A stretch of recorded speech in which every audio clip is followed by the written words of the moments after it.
Pemirsa, kelakuan mafia tanah terus mengoyak Indonesia. Bak parasit yang menggerogoti inang. Sengketa tanah di Makassar antara korporasi Yusuf Kalla dan perusahaan terafiliasi dengan Lipo Group kian menunjukkan cengkraman mafia tanah. Semua bisa kena, tak lagi rakyat jelata. Taipan pun dijebak mafia tanah. Hingga awal tahun 2025 ternyata masih ada sekitar 15 juta hektar tanah Indonesia yang belum terpetakan. Ini berpotensi jadi lahan permainan mafia tanah.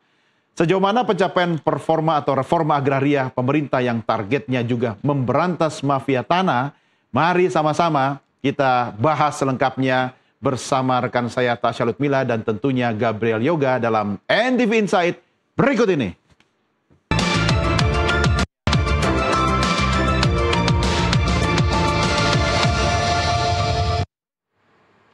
Ya pemirsa, Anda kembali menyaksikan NTV Insight. Saya seperti biasa ditemani oleh Gabriel Yoga, Head of Content dan juga analis dari NTV Insight. Mas Yoga, hari ini kita akan membahas apa? Kita bahas soal mafia tanah. Oke. Ini apa ya? Ini bandit ya. Bandit udah berlangsung selama puluhan tahun, mungkin sejak terbitnya pertama kali Undang-Undang Agraria tahun 60 gitu ya. Dan terus berlangsung sampai sekarang. Dan satu topik yang menarik dan ini semakin mencuat soal betapa kuatnya cengkraman mafia tanah adalah ketika kasus sengketa lahan yang melibatkan Wakil Presiden Yusuf Kalla dan perusahaan yang terafiliasi dengan Lipo Group yang juga bergerak di sektor properti.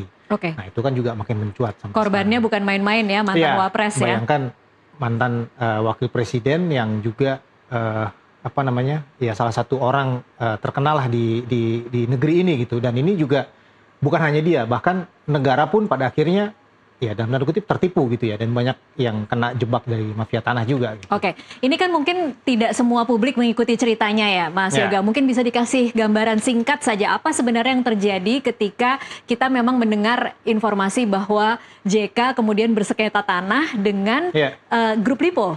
Ya, ini kan jadi menarik ketika ada video Pak Yusuf Kalla terlihat sangat berapi-api gitu ya, bicara di hadapan media bahwa ini mafia tanah nih gitu, ini tanah saya gitu ya, kemudian ada dugaan mafia tanah terlibat di dalamnya dan jangan main-main lah gitu ya. Nah, frustrasinya Pak Yusuf Kalla itu juga sebetulnya yang dialami oleh banyak orang-orang di negeri ini gitu yang mungkin tidak seterkenal JK, yang mungkin tidak tapi seterkenal menjadi Pak korban Yusuf yang Kalla sama gitu ya, tidak punya jejaring sekuat beliau, kemudian tidak punya sumber daya gitu ya, kemudian orang-orang atau lingkungan yang juga mendukung sampai akhirnya kasus ini mencuat. Oke, ini tanah fisik yang saat ini disengketakan itu fisiknya seperti apa sebenarnya? Apakah memang masih tanah atau ada bangunan di atasnya? Ini kan sebetulnya berawal dari ada eksekusi dari putusan pengadilan di Makassar gitu ya, bahwa eksekusi tanah untuk dilanjutkan kepada pemilik yang menurut pengadilan sudah disahkan gitu ya.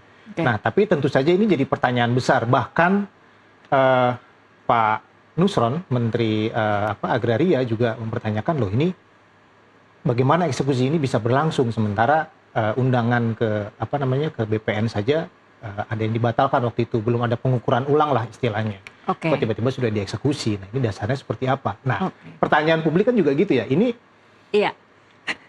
masalahnya ada di BPN-nya gitu ya, atau di pengadilan yang tiba-tiba menerbitkan surat eksekusi itu gitu. Tentu saja pengadilan saya rasa juga menerbitkan surat perintah eksekusi juga ada dasarnya gitu ya. Nah, ini ada yang tidak beres di sini ya, dan sampai akhirnya muncullah pernyataan Pak Yusuf Kalla yang berapi-api itu dan menunjukkan bahwa dia seperti frustrasi mungkin ya. Tadi seperti saya bilang, dialami oleh banyak orang di Indonesia, dan itu yang terjadi. Oke, baik, kita akan sama-sama saksikan slide pertama ya. Nah, ini. Oke, ternyata bukan JK yang jadi korban, tapi ada banyak orang-orang. Bukan cuma Pak Yusuf Kalla ya, gitu ya. Tapi dari mungkin selama satu dekade terakhir gitu ya, itu ada banyak tokoh-tokoh yang terjebak mafia tanah gitu ya. Kita kenal ada Nirina Zubir, dia salah satu aktris, peran, kemudian pembawa acara dan selebritas di Indonesia yang terjebak mafia tanah gitu ya. Bayangkan 6 apa namanya? Ini pembantu rumah tangga kalau tidak salah ya. Bayangkan 6 sertifikat tanahnya beralih ke pemilikan gitu ya. Dan ini terorganisir sekali gitu ya kejahatannya. Dan yang menjadi salah satu pelakunya kan tadi seperti Tasya bilang ya, asisten rumah tangganya sendiri gitu. Yang melakukan pemalsuan dokumen, mengontak notaris dan lain-lain gitu ya. Ada kerjasama di sini sampai baru selesai terbitnya itu 2024. Kasusnya baru selesai. 6 sertifikatnya dikembalikan ke Nirina Zubir. Bayangkan waktu dan biaya yang harus dihabiskan. Waktu, biaya ya kan, kemudian tenaga juga. Energi, ya kan, kemudian fokus orang harus bekerja dan lain-lain, ternyata harus memperjuangkan sesuatu yang sebenarnya milik dia ya. Betul, betul. Kemudian ada lagi Pak Dino Patijala, ya kan, mantan Menteri Luar Negeri ya. Menteri Luar Negeri, diplomat dan lain-lain yang juga sebetulnya tidak diragukan lagi soal pengaruh beliau di pemerintahan, tapi juga dia juga kena, gitu ya. Artinya Pak Dino bahkan 4 sertifikat ya, yang kemudian ada melibatkan beberapa orang gitu ya, dan ini akhirnya sudah kembali semua atau? Ya ini sudah kembali, tapi juga butuh waktu panjang gitu ya, antara 3 atau 4 tahun gitu kan baru kembali. Gitu kan. Kemudian ada Ashanti, gitu ya, selebritis juga, penyanyi, dan ini masalahnya adalah peralihan kepemilikan lahan juga gitu. Dan kalau dilihat dari kabar-kabar yang beredar, tiba-tiba sudah ada developer perumahan gitu ya, udah mulai patok-patok lahannya, kemudian udah mulai bikin jalan. Kan ini jadi aneh juga ya, ketika tanah warisan gitu kan, tidak ada pemberitahuan, terus tiba-tiba dibangun perumahan gitu. Nah ini kasusnya masih berlangsung sampai hari ini gitu ya. Nah itu juga yang di tahun ini juga yang paling ramai dibahas adalah kasus Pak Yusuf Kalla gitu.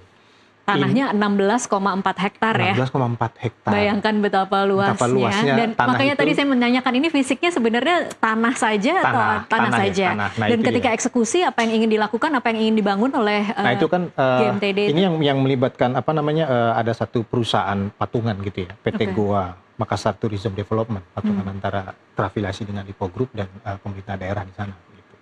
Tujuannya untuk membuat usaha, tentu saja investasi, tapi lagi-lagi tadi Pak Yusuf Kalla pada akhirnya terseret di sini. Dan ini masih akan berjalan lama nih sepertinya, karena pemeriksaan masih berlangsung, dan Pak Menteri sendiri sudah menyatakan bahwa Pak Menteri Agraria Pak Nusron sudah menyatakan bahwa akan ada pemeriksaan internal segala macam. Itu artinya ini perlu dipastikan kenapa ya tadi ini hampir semuanya sama ya, kenapa patoknya itu bisa berbeda antara yang ada di sertifikat kemudian ada yang di lapangan. Iya, tadi kalau saya sempat baca memang Yusuf Kalla ini mengatakan dia membeli tanah itu 30 tahun yang lalu artinya gitu, dan mengklaim itu dari keturunan Raja Goa langsung. Betul. Nah itu kan Pak Yusuf Kalla sudah berulang kali menyatakan bahwa dia punya buktinya, punya bukti legal, punya sertifikat dan lain-lain gitu ya. Nah ini kan artinya tinggal disodorkan gitu ya, dibuktikan saja ini sertifikat ini siapa nih yang asli tapi palsunya, gitu kan? Jangan-jangan ada yang salah ukur lagi gitu, atau jangan-jangan ada yang tumpang tindih, kayak gitu. Nah ini kan tinggal diperiksa di BPN. Kuncinya adalah tadi di BPN tadi sebetulnya.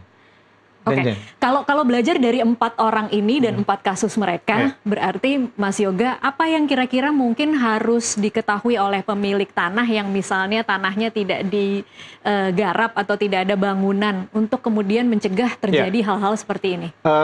Untuk itu sebetulnya Kementerian Agraria itu sudah banyak sekali melakukan sosialisasi, termasuk tentang dan ada inovasi-inovasi yang mereka lakukan betul ya, termasuk soal sertifikat elektronik. Itu kan untuk memperkecil. Itu yang kemudian lebih membuat orang lebih takut lagi sebenarnya. Iya, dulu sempat muncul kabar bahwa ini jangan-jangan sertifikat elektronik malah mudah dipalsukan. Ini tentu saja kekhawatiran yang wajar karena Indonesia ini punya sejarah buruk dengan data digital. Betul. Gitu ya, mulai dari KTP gitu kan, kemudian bisa berubah gitu ya, kemudian tadi yang sempat dibahas Pak Menteri Keuangan, Cortex, ya kan, yang belum dirilis tapi sudah banyak jadi kritikan banyak orang gitu ya. Kemudian ada lagi banyak aplikasi digital yang ternyata datanya bocor gitu ya. Nah ini yang mungkin jadi membuat banyak orang ragu dengan sertifikat elektronik ini. Tapi tentu saja Kementerian Agraria dan BPN sudah membantah itu ya. Ini memberikan jaminan lah ini aman sertifikatnya. Nah itu sekali lagi, tapi kita juga perlu tunggu sertifikatnya yang elektronik ini betul-betul aman atau tadi hanya omongan semata, karena sertifikat yang fisiknya kan begitu yang digital terbit gitu kan, yang fisik, yang sertifikat lama seolah-olah tidak laku lagi, padahal itu masih berlaku. Dan satu catatan lagi adalah ada isu besar di sertifikat yang terbit sebelum 1997 sertifikat ya. Kenapa? Karena ini tidak ada petanya. Oh, oke. Kalau Tasya lihat sertifikat tanah yang baru itu ada apa namanya, blok kafling gitu ya. Ada koordinat GPS gitu ya, ada petanya segala macam. Ini lokasinya ada di mana, nama jalan ada di mana. Yang terbit tahun 1997 ini nggak ada. Tidak ada. Nah, jadi perlu pemeriksaan lebih intensif bersama pemilik, kemudian ada para saksi juga gitu ya, kemudian dari BPN, dari petugas kelurahan mungkin yang punya. Gitu. Nah, itu menjadi catatan. Nah, ada satu hal menarik lagi soal mafia tanah ini adalah ketika saya membahas ini tentang para tokoh gitu ya, tapi ada satu hal lagi yang justru tadi sempat saya singgung di awal, yang negara juga jadi korban. Ya kan?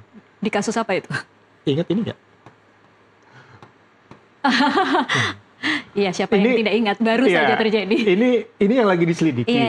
Yang kemudian jadi overcost ya. Betul, ini pengadaan lahan. Bayangkan, ternyata baru ketahuan ada tanah negara, ya kan? Kemudian dimanipulasi sedemikian rupa, tentu saja melibatkan mafia tanah, kemudian dijual ke negara, gitu ya. Jadi negara membeli tanahnya sendiri. Tanahnya sendiri gitu. Dengan harga yang berlebihan. Dengan harga yang fantastis tentu saja. Dan ini jadi kerugian kerugian besar untuk negara. Gitu. Kalau negara saja bisa ketipu, gimana kita yang rakyat biasa ya? Nah, ini ada pernyataan menarik dari Pak Menteri Agraria, Pak Nusron Wahid ya. Selama jajaran BPN tidak mau diajak kong kali kong atau kerjasama gitu ya, mafia tanah tuh pasti kabur. Gitu. Ini statement yang sangat berani sekali ya, untuk mereka hanya bisa bergerak, mengkritik diri sendiri nih. Kalau ada pintu yang dibukakan dari dalam. Apa ini semacam pengakuan berarti ya? Nah, ini pengakuan dan sekaligus juga peringatan, gitu ya, bahwa memang masih ada orang-orang ya kalangan internal BPN yang bermain atau melakukan bermain di sinilah ya. Dia tadi ini konteksnya dia menekankan ke BPN gitu ya. Dia sempat juga bicara soal yang penting adalah bagaimana moral pegawai supaya tidak tergoda oleh tawaran-tawaran dari para mafia tanah tadi. Kemudian ada bagaimana bisa menjaga integritasnya gitu ya. Tapi tentu saja itu jadi catatan yang perlu kita perhatikan lebih jauh gitu, karena bayangkan di tahun lalu saja ini melibatkan BPN juga ya, di 2024. Apa? Pagar laut. Itu tadi ceritakan juga. Ya. Saya sempat periksa-periksa, kepolisian itu menangani ada sekitar 1.500 perkara tanah, sengketa tanah, mafia tanah, karena mereka ada satgas anti mafia tanah gitu. Yang selesai di sini hampir sekitar 790 kalau tidak keliru sudah selesai. Dan tersangkanya itu hampir 1.000 orang. Ya kan? 1.000 orang, sekitar 900. Ini berarti ada sindikatnya juga kali ya? Nah, itu tadi. Makanya ini, saya bilang tadi ini kejahatan yang terorganisir gitu ya. Tahun 2021 itu ada sekitar 127 pegawai BPN yang dihukum, dikenai sanksi. Artinya mereka sudah terbukti terlibat. Kemudian hampir tiap tahun tuh pasti ada pegawai BPN, baik di pusat maupun di daerah yang terlibat. Tapi belum bersih-bersih juga sampai saat ini. Kok ini susah banget bersihnya? Berarti kan tadi kalau bicara soal moral, ya berarti ada yang berkurang juga di situ kan. Moralnya bagaimana ini penanganan integritas dan lain-lain. Gitu. Nah, tadi soal pagar laut. Nah, itu kan bayangkan ada area di laut bahkan gitu ya. Bukan di tanah ya. Bahkan bukan di tanah gitu ya. Itu yang kemudian diterbitkan sertifikatnya. Gitu. Nah, itu jadi catatan lain lagi. Nah, ini saya mau bahas lagi, ada betapa masih banyaknya lahan di Indonesia yang belum terpetakan. Lahan di Indonesia itu ada sekitar 190 juta hektare. Gitu. Nah, 120 juta diantaranya itu adalah kawasan hutan dan 70 juta lainnya itu adalah penggunaan lain. Oke. Nah, yang jadi perhatian saya adalah di sini nih. Ada 14,5 juta hektare yang belum terpetakan atau masuk legalisasi pertanahan. Itu yang kemudian rawan ya? Nah, ini yang paling rawan gitu ya. Nah, ini bisa ada di kawasan hutan, di area penggunaan lain, atau bahkan mungkin masuk di area pemukiman. Gitu. Nah, itu rasanya ini jadi pekerjaan yang besar juga untuk Kementerian Agraria untuk menjalankan reforma agrarianya tadi, supaya bisa lebih aman gitu ya. Oke, baik. Nah, ini satu lagi, ini soal bidang tanah gitu ya. Tadi kalau tadi soal luasan lahan ya, ini soal bidang tanahnya. Nah, ini sudah hampir semuanya terpetakan gitu ya, terdaftar, maaf. Tapi baru 95 juta bidang tanah yang tersertifikasi gitu ya. Kalau terdaftar kan dia terdaftar, tapi bisa jadi sertifikatnya masih belum kayak sertifikat yang paling tinggi. Iya, gitu ya. Baru 78,8%. Betul. Nah, ini terbagi dua gitu ya. Kenapa? Dari 2017 itu. Baik. Nah,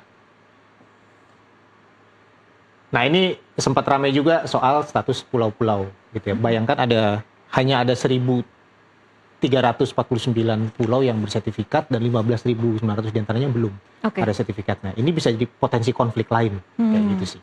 Oke, PR-nya masih banyak sekali. PR-nya banyak banget. Tapi nanti kita juga akan memantau, akan mengawal bagaimana jalannya kasus sengketa JK dengan grup Lipo itu nanti. Tapi terima kasih Mas Yoga untuk waktunya bersama kami di NTV Insight. Saya kembalikan ke Doni De Keyzer.